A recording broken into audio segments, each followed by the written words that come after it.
আসসালামু আলাইকুম এভরিওয়ান, আশা করি আপনারা সবাই অনেক ভালো আছেন। আলহামদুলিল্লাহ আমরাও ভালো আছি। তো আজকে নিয়ে চলে আসলাম আমাদের ওমরা সিরিজের আরেকটি ব্লগ নিয়ে। তো এটা আমি করেছি তৃতীয় আর চতুর্থ দিনের দুইটা দিন একসাথে করে একটা ভিডিও। তো এটা ছিল তৃতীয় দিন, আমরা দুইজন জোহরের নামাজ টামাজ পড়ে এখন কিন্তু যাচ্ছি। আর এই ব্যাগটাতে করে আমাদের কিছু কাপড় লন্ড্রিতে দিতে হবে, সেগুলো নিয়ে যাচ্ছি।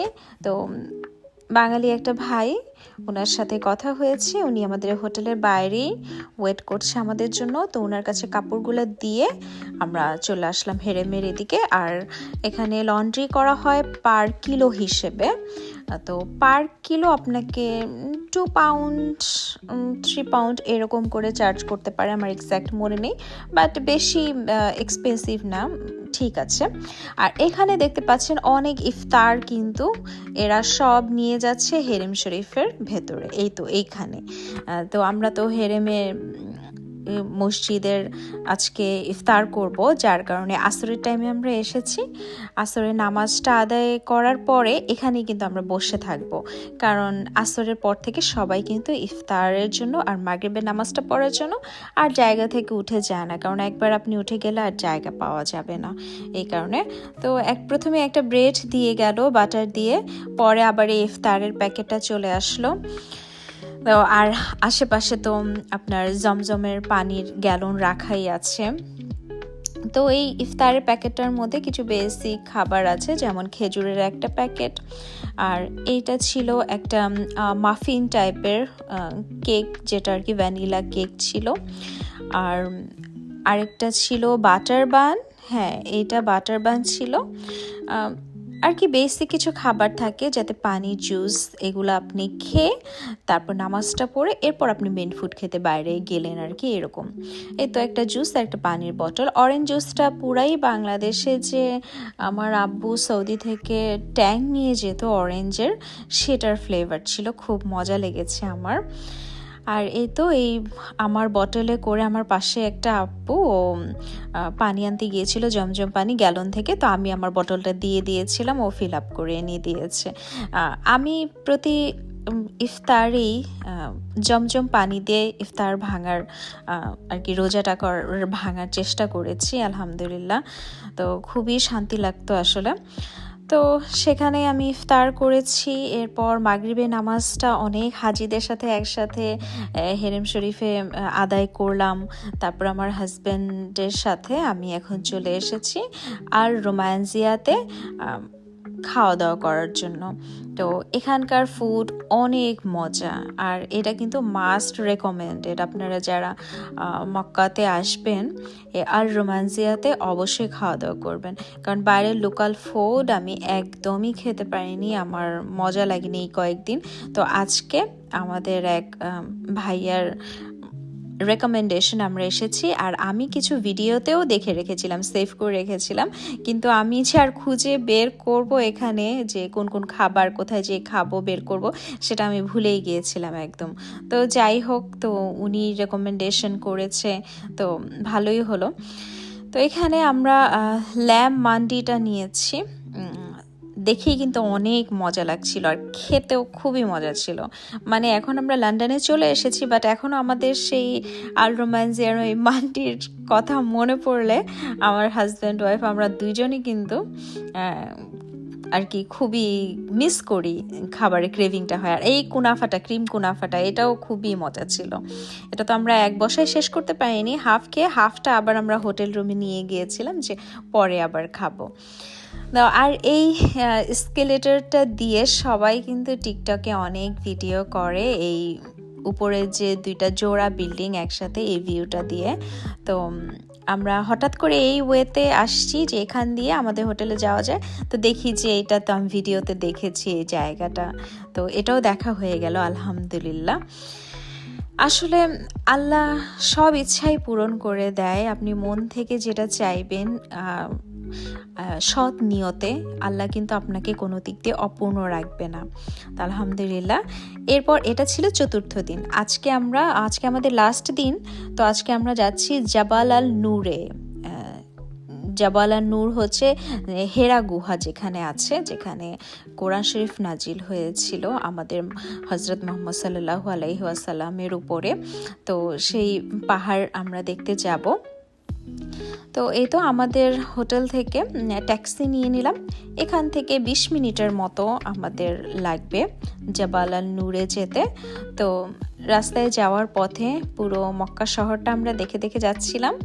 তো মক্কা শহরটা আসলে পুরোটাই চারপাশে পাহাড় দিয়ে কিন্তু বেষ্টিত, আর মাঝখানে মাঝখানে ওদের বড় বড় প্রজেক্টও ছিল, অনেক কনস্ট্রাকশন কাজও হচ্ছে, আন্ডার কনস্ট্রাকশন এরিয়াও দেখেছি আমরা। তো অনেক পুরানো শহর আমাদের এই মক্কা নগরী, যেখানে প্রতিটা মুসল্লিরই কিন্তু আমাদের মুসলিমদের আসার একটা স্বপ্ন থাকে। তো যাদেরই এই মক্কা শহরে আসার স্বপ্ন আছে, আল্লাহর ঘর দেখার স্বপ্ন আছে, সবার আশাই যেন আল্লাহ তাআলা পূরণ করে দেয়, এই দোয়াই থাকবে। তো আমি তো শুধু দেখছিলাম আর চিন্তা করছিলাম যে আল্লাহ আমাদের মনের আশা পূরণ করে দিয়েছে। শহরটা আমরা দেখছি যেখানে আমাদের নবী হজরত মুহাম্মদ সাল্লাল্লাহু আলাইহি ওয়াসাল্লাম এখানে জন্মগ্রহণ করেছিলেন। এই রাস্তাগুলা দিয়েই হয়তো বা উনি চলাফেরা করেছেন, আর এই জাবাল আল নূরে হেরা গুহায় যাওয়ার জন্য উনি হয়তো এই রাস্তাগুলাই তখন ব্যবহার করেছেন। তো এগুলা চিন্তা করতে করতে আসলে যাচ্ছিলাম। আর সৌদি আরবের যত পাহাড়গুলো আমরা দেখছি এগুলো কিন্তু সব পাথরের পাহাড়, আর এই পাথরের পাহাড়গুলা কেটে কেটে কিন্তু ওনারা এই রাস্তাঘাট নির্মাণ করেছেন, তারপর বাড়িঘর বানিয়েছেন। ওদের কিন্তু আমাদের বাংলাদেশ যেমন সমতল ভূমি, মাটি উর্বর, নরম মাটি, সব কাজ করা সহজ, কিন্তু দেখেন এসব দেশে কিন্তু আপনার একটা ইমারত বানাতে, একটা প্রজেক্ট করতে অনেক ব্যয়বহুল, অনেক কষ্টেরও ব্যাপার। আর ওয়েদারও কিন্তু ওদের প্রচণ্ড গরম। এইটা তো মার্চের ফার্স্ট উইক, এখনই ওদের কিন্তু 33-32 ডিগ্রি শুরু হয়ে গিয়েছে। আস্তে আস্তে টেম্পারেচার আরও বাড়বে, 45 ডিগ্রির উপরে হয়ে যায়। তো প্রচুর গরম একটা দেশ, তো এখানে মানুষের কাজ করতে কিন্তু আসলে অনেক কষ্ট হয়। আর সবই কিন্তু আমাদের সাউথ এশিয়ান কান্ট্রি থেকে আসা মানুষজন কাজ করে ওদের দেশে, বাংলাদেশ, ইন্ডিয়া, পাকিস্তান। তো আমরা তো দেখছি, তো বুঝতে পারছি যে মানুষ আসলে বাইরের দেশে এসে অনেক কষ্ট করে, বিশেষ করে মিডল ইস্টে যারা কাজ করতে আসে। তো আল্লাহ সবাইকে ভালো রাখুক। আমরা চলে এসেছি জাবাল আল নূরে। তো ওই তো দূর থেকে দেখতে পাচ্ছি হেরা গুহার পাহাড়টা আর কি। পাহাড়ের নাম হচ্ছে জাবাল আল নূর। জাবাল মানে হচ্ছে তো পাহাড়, আর নূর হচ্ছে আলো, এটাকে আলোর পাহাড় বলা হয় কারণ এখানে কোরআন শরীফ নাজিল হয়েছে। এই তো দেখা যাচ্ছে, আর এই যে আপনারা দেখতে পাচ্ছেন রাস্তার মতো করে একদম আঁকা বাঁকা হয়ে উপরে উঠে গেছে, এইখান দিয়ে হেঁটে হেঁটে কিন্তু আপনাকে হেরা গুহায় যেতে হবে। তো আমরা চিন্তা করছিলাম যে আমরা উঠতে পারবো কি পারবো না, কারণ আমরা কয়েকজনকে জিজ্ঞেস করলাম যে এখানে উঠতে আসলে কত টাইম লাগে। তো বললো উঠতে 1.5 ঘন্টা লাগবে, আবার পাহাড় থেকে নামতে 1.5 ঘন্টা, তো টোটাল 3 ঘন্টার একটা হাঁটা।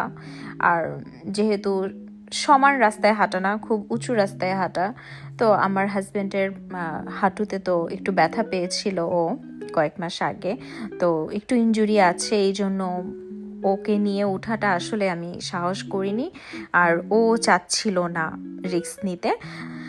আবার আসরের পর দিয়ে একটু পরে দেখা যাবে ইফতারের টাইম হয়ে গেছে, মাগরিবের টাইম, তো সব মিলে আসলে আর উঠিনি আমরা। ইনশাল্লাহ নেক্সটে আবার আসলে আমার হাজব্যান্ড আল্লাহর অশেষ রহমতে যদি পুরোপুরি ঠিকঠাক হয়ে যায় তাহলে আমরা ইনশাল্লাহ উঠবো। তো এখন আর কি একটু হেঁটে হেঁটে উপর পর্যন্ত একটু যেয়ে আর কি দেখে আসবো কেমন। তো পাহাড়ে ওঠার মাঝখানে এখানে একটা শপ টাইপের ছিল যেখানে কিছু সুভিনিয়র পাওয়া যায়, তারপর কি বলে আপনার জায়নামাজ, এগুলা পাওয়া যায় আর কি। তো এখানে অনেকে শপিংও করে দেখলাম। তো এখানে সিঁড়ি, এইরকম সিঁড়ি কিন্তু পুরোটা একদম পাহাড় পর্যন্ত, ওই উপর পর্যন্ত যে উঠতে হবে এরকম সিঁড়ির মতো হেঁটে হেঁটে যেতে হবে। তা আমরা এখানে উঠে কতক্ষণ বসেছিলাম। আর মক্কা নগরীতে মদিনাতে কিন্তু আমরা প্রচুর বিড়াল দেখেছি, অনেক বিড়াল ছিল। আর নবীজি তো বিড়াল পছন্দ করতেন, তো আমরাও একটু আদর করে দিলাম বিড়ালটাকে। আর ও আমাদের কাছে আদর পেয়ে না একদম বসেছিল, আর নড়ছিল না। তো এখান থেকে আমরা এখন নামবো। নিচে নামার পরে এই আশেপাশে যে শপগুলো আছে এখানে অনেক খাবার দাবারের দোকানও ছিল। তো একটা রেস্টুরেন্টে আমরা দেখলাম ওরা ইফতারের জন্য বুফের ব্যবস্থা করছে, তো ওদের সাথে আমরা কথা বলে গিয়েছিলাম। তো এখানে আমরা বুক করে নিলাম, এখন বসে পড়বো। ইফতারের আর বেশি সময় বাকি নেই। তো এখানে অনেক ধরনের খাবার ওরা ডিসপ্লে করে দিচ্ছিল, আমি আবার যে একটু ভিডিও করে নিচ্ছিলাম, যে বেশি মানুষ আসার আগে আমি একটু ভিডিও নিয়ে নিই। তো অ্যারাবিয়ান ফুড যা যা থাকে, ওদের চিকেন কাপসা ছিল, তারপর কিছু মেস ছিল, তারপরে অন্যান্য আরও অনেক আইটেমই ছিল, আর ওদের স্যুপ আইটেম ছিল, 2-1টা ডেজার্ট ছিল। তো আমরা টেবিলে বসলাম, আর এখানে ওরা তো খেজুর দিয়ে যায় ইফতারের জন্য। আর এই 2টা ওয়েট টাওয়েল ছিল ফ্রেশন আপ হওয়ার জন্য, আপনি হাত মুখ এগুলা মুছে একটু ফ্রেশ হয়ে বসতে পারেন আর কি, এরকম। তো এই তো আমাদের একটু জুস নিয়ে আসলো আমার হাজব্যান্ড, আর আমি আর ও যে কিছু ইফতার নিয়ে বসে পড়লাম। তো পাশে একটা মসজিদও ছিল, সেখানে আজান হলো। আর এই স্যুপটা আমি নিয়ে আসছি, এটা মিক্স একটা ডালের স্যুপ ছিল, আমার কাছে ভালো লাগেনি। ওদের এখানে আমি দেখছি অনেক ধরনের ডালের স্যুপ পাওয়া যায়, তো আমার তেমন একটা মজা লাগেনি আসলে। আর এই ডেজার্টটা অনেক মজা ছিল, এইটা পুরাই মলাইয়ের মতো, মুখে দেওয়ার সাথে সাথে একদম মিশে যাচ্ছিল, তো খুবই মজা ছিল। আর কুনাফা তো আমার পছন্দ, কুনাফাও নিয়ে বসছিলাম। আর সব শেষে ওরা আমাদের একটা টি অফার করলো, তো আমরা নিলাম, একটা মিন্টি নিয়ে নিয়েছিলাম, টিটা ভালো লেগেছে খেয়ে। তো এই তো এখন খাওয়া দাওয়া শেষ করে আশেপাশে আর একটু ঘুরে, এই জায়গাটা আমার খুবই ভালো লেগেছে আসলে। এই হেরা গুহার নিচে যে সুন্দর শপিং করা যায়, খাবার দাবার খাওয়া যায়, তো আর লাইটিং করা ছিল রোজা উপলক্ষে, আর খুব পজিটিভ একটা ভাইব দিচ্ছিল, খুব মডার্ন একটা ভাইব দিচ্ছিল, যেটা কিনা ভালো লেগেছে।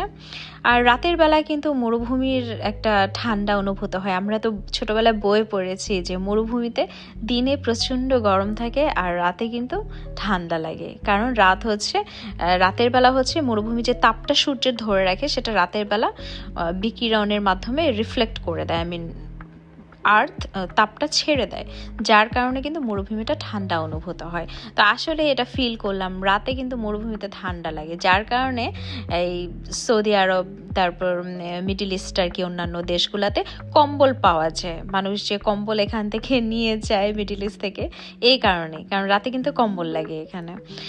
তো যাই হোক, আমরা হোটেলে পৌঁছে ফ্রেশ ট্রেশ হয়ে এবার রেডি হয়ে বের হয়ে পড়ছি। লাস্ট আমরা আরেকবার আল্লাহর ঘরে তাওয়াফ করব, আল্লাহর কাছে মাফ চাইব এগুলার জন্য।